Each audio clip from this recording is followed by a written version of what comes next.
Dear students, a very warm welcome to all of you in my today's lecture of sales management. In today's lecture, we will discuss upon the topic personal selling process. यानी कि आज हम discuss करेंगे कि जब company के द्वारा personal selling के कॉन्सेप्ट को फोकस किया जाता है as one of the promotional tool, तो इसमें किन पर्टिकुलर स्टेप्स को फोकस किया जाता है। क्योंकि जो पर्सनल सेलिंग प्रोसेस है, it is defined as a set of activities undertaken to successfully obtain an order and begin building long term customer relations। यानी कि उसको अपने प्रोडक्ट को सेल करना है, उसे ऑर्डर्स फॉलो करने हैं। तो ऑर्डर्स को फॉलो करने के लिए हम जिस पर्टिकुलर सेट ऑफ एक्टिविटीज को फोकस करते हैं, जिसके हेल्प से हम कस्टमर्स के साथ में लॉन्ग टर्म रिलेशंस को बिल्ड करने के लिए एफर्ट्स करते हैं, इसे हम पर्सनल सेलिंग प्रोसेस के नाम से जानते हैं। पर्सनल सेलिंग में हमें डिफरेंट टाइप के स्टेप्स को फोकस करना होता है और इसको समझना किसी भी पर्टिकुलर सेल्समैन के लिए बहुत जरूरी है, क्योंकि इसके हेल्प से ये अपनी सेलिंग आर्ट को और एफिशिएंट और इफेक्टिव बना सकता है। तो क्या क्या स्टेप्स है इसके अंदर involve, let us have a discussion over these steps. The very first step is identifying the prospective buyer. सबसे पहला स्टेप है कि आपको ये आइडेंटिफाई करना है कि आपके प्रोस्पेक्टिव बायर्स है कौन कौन से। क्योंकि मार्केट में lots of buyers are there, लेकिन इन सारे बायर्स में से सारे बायर्स प्रोस्पेक्टिव बायर्स नहीं होते हैं। तो जो आपके पोटेंशियल कस्टमर्स हैं, इनको आइडेंटिफाई करना, this is the very first stage of the sales personal selling process. जितने भी प्रोस्पेक्ट्स आप आइडेंटिफाई करते हो, इनको आप एक्चुअल कस्टमर्स में कन्वर्ट नहीं कर सकते हो। इसी वजह से राइट प्रोस्पेक्ट को आइडेंटिफाई करना ये बहुत जरूरी है, जिससे कि आप फ्यूचर में अपनी सेलिंग प्रोसेस को आगे बढ़ा सको। तो फ्यूचर में सेल इफेक्टिव करने के लिए आपको राइट टाइप ऑफ कस्टमर को आइडेंटिफाई करना बहुत ज़्यादा जरूरी है। ठीक है। अब मार्केटर्स क्या होता है, मार्केटर्स के पास डिफरेंट सोर्सेज होते हैं जहां से प्रोस्पेक्टिव कस्टमर्स को आइडेंटिफाई किया जा सकता है। क्या क्या है ये सोर्सेज, जैसे जो मार्केटर्स हैं वो अपने प्रोस्पेक्टिव कस्टमर्स को सर्च करने के लिए टेलीफोन डायरेक्टरीज का यूज़ करते हैं, वेबसाइट्स का यूज़ करते हैं, और भी कॉन्टैक्ट्स होते हैं जिनको मेल और टेलीफोन के बेसिस पर आइडेंटिफाई किया जाता है। यहाँ से पूरी एक प्रोस्पेक्टिव कस्टमर्स की लिस्ट प्रिपेयर की जाती है। ठीक है। इसके साथ साथ और भी बहुत सारे एफर्ट्स हैं जो मार्केटर्स के द्वारा फोकस किए जाते हैं। जैसे जो मार्केटर्स हैं वो ट्रेड शोज और एग्जीबिशंस में अपने बूथ एस्टेब्लिश करते हैं, और इन बूथ में जो इनके एम्प्लॉयज होते हैं कंपनी के, वो कस्टमर्स के रिगार्डिंग डेटा को कलेक्ट करते हैं। जो भी एग्जिस्टिंग कस्टमर्स हैं उनसे भी प्रोस्पेक्टिव कस्टमर्स के नेम्स को फाइंड आउट किया जा सकता है। यह भी इनके लिए एक अच्छा सोर्स होता है। इसके साथ साथ ये रेफरल सोर्सेज, जो रेफरल सोर्सेज हैं, इनका भी यूज कर सकते हैं। जैसे ये अपने डीलर्स से कह सकते हैं कि भाई आप भी अपने एक प्रोस्पेक्टिव कस्टमर्स की लिस्ट तैयार करिए। सप्लायर्स से कह सकते हैं, जो भी इनके सेल्स रिप्रेजेंटेटिव्स हैं मार्केट में, उनसे भी कह सकते हैं कि ये प्रोस्पेक्टिव कस्टमर्स की एक लिस्ट तैयार करें। जो भी इनके एग्जीक्यूटिव्स हैं, बैंकर्स हैं, इन सबका हेल्प लेते हुए भी ये जो मार्केटर्स हैं वो अपने प्रोस्पेक्टिव कस्टमर्स की एक लिस्ट को प्रिपेयर कर सकते हैं। तो इस तरह से जो प्रोस्पेक्टिव बायर्स हैं उनको प्रॉपर्ली इस स्टेज में आइडेंटिफाई कर लिया जाता है। ठीक है। अब होता क्या है कि जब सेल्स पर्सन्स के द्वारा प्रोस्पेक्टिव कस्टमर्स को आइडेंटिफाई कर लिया जाता है, तो इन प्रोस्पेक्टिव कस्टमर्स में से जो हाईली प्रोस्पेक्टिव कस्टमर्स हैं उनको क्वालिफाई किया जाता है। और क्वालिफिकेशन करने का तरीका क्या होता है, financial ability, needs, taste and preference को ध्यान में रखा जाता है, और उन पर्टिकुलर लिस्ट में से जो आपके हाईली प्रोस्पेक्टिव कस्टमर्स होते हैं उनको फाइनलाइज कर लिया जाता है। तो इस तरह से आप अपने प्रोस्पेक्टिव कस्टमर्स को फाइनली लिस्ट आउट कर लेते हो। लिस्ट आउट कर लिया, then you are moving to the second stage, and this stage is the pre approach. The next step is to prospecting and qualifying is pre approach. जो आपके prospecting and qualifying customers हैं उनको pre approach की जाती है। Pre approach का मतलब क्या होता है, इस स्टेज में जो सेल्स पर्सन है वो ये डिसाइड करता है कि वो अपने प्रोस्पेक्टिव कस्टमर को अप्रोच किस तरीके से करेगा, क्योंकि कॉन्टैक्ट तो करना ही करना है, उसे अप्रोच तो करनी ही करनी है। तो अप्रोच करने का क्या तरीका रहेगा उसे ये डिसाइड करना होता है इस पर्टिकुलर स्टेज में। अब अप्रोच करने के लिए बहुत सारे तरीके हैं, जैसे पर्सनल विजिट भी कर सकते हो आप, अपने प्रोस्पेक्टिव कस्टमर को एक फ़ोन कॉल भी कर सकते हो, या उसको आप एक लेटर भी साइन कर सकते हो और उससे मीटिंग फिक्स करने के लिए आप रिक्वेस्ट भी कर सकते हो, ठीक है। लेकिन इन सारे मेथड को आप जो सिलेक्ट करोगे वो प्रोस्पेक्टिव कस्टमर की कन्वीनियंस के बेसिस पर फॉलो करोगे। आप ये देखोगे कि आपके प्रोस्पेक्टिव कस्टमर के लिए क्या मेथड कन्वीनियंट रहेगा। इस मेथड को फोकस करते हुए भी आप क्या करते हो, डिफरेंट मेथड्स में से एक पर्टिकुलर मेथड को सिलेक्ट करते हो जिसके बेसिस पर आप अपने प्रोस्पेक्टिव कस्टमर को अप्रोच करने का डिसीजन फाइनलाइज करते हो। Next one is the approach.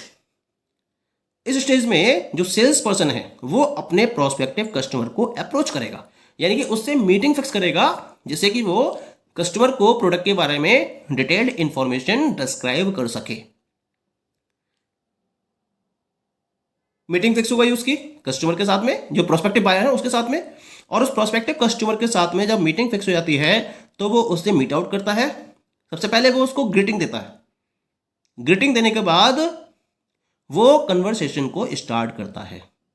Greeting का मतलब जैसे how are you sir, good morning sir, good afternoon sir, जिस टाइप भी मिलता है वो है ना, तो एक ग्रीटिंग प्रोवाइड करता है, एक रेस्पेक्ट प्रोवाइड करता है अपने प्रोस्पेक्टिव कस्टमर को, और उसके बाद वो अपने कन्वर्सेशन को स्टार्ट कर देता है।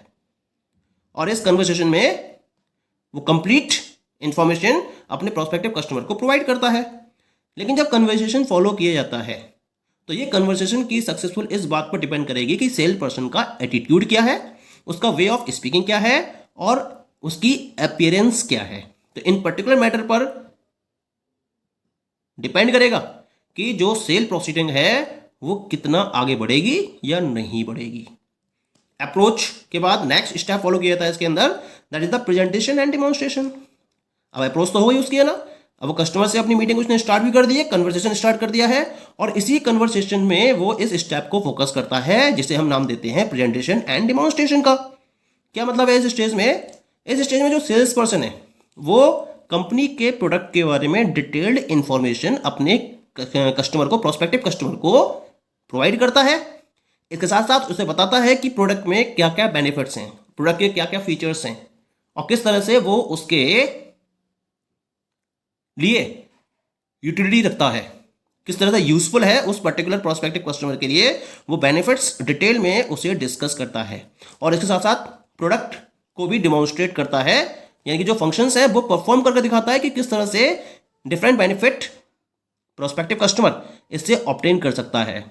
Sales person narrates the features of the product, explains the benefit and the worth of the product in terms of money, यानी कि जितना पैसा वो पे कर रहा है या पे करेगा परचेज करने के बदले में, तो उसके बदले में उसको उस प्रोडक्ट से क्या क्या बेनिफिट्स मिलेंगे, इसको भी प्रॉपरली रिलेट करता है, जिससे कि कस्टमर को लगे कि हाँ जितना पैसा वो खर्च कर रहा है उससे ज़्यादा वैल्यू इसको प्रोडक्ट को परचेज करने के बाद मिल जाएगी। तो this stage is known as the presentation and demonstration. The next step is overcoming objections.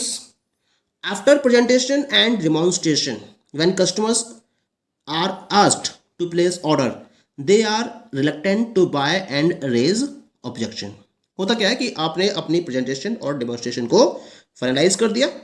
अब जब आप कस्टमर से कहते हो कि अब उसे ये प्रोडक्ट परचेज कर लेना चाहिए और इसके रिगार्डिंग उसको अपना ऑर्डर प्लेस कर देना चाहिए, तो वो क्या करता है, परचेज करने में थोड़ा सी आनाकानी करता है, रिलक्टेंट हो जाता है वो, और इसके रिगार्डिंग डिफरेंट टाइप के ऑब्जेक्शंस को वो रेज करता है।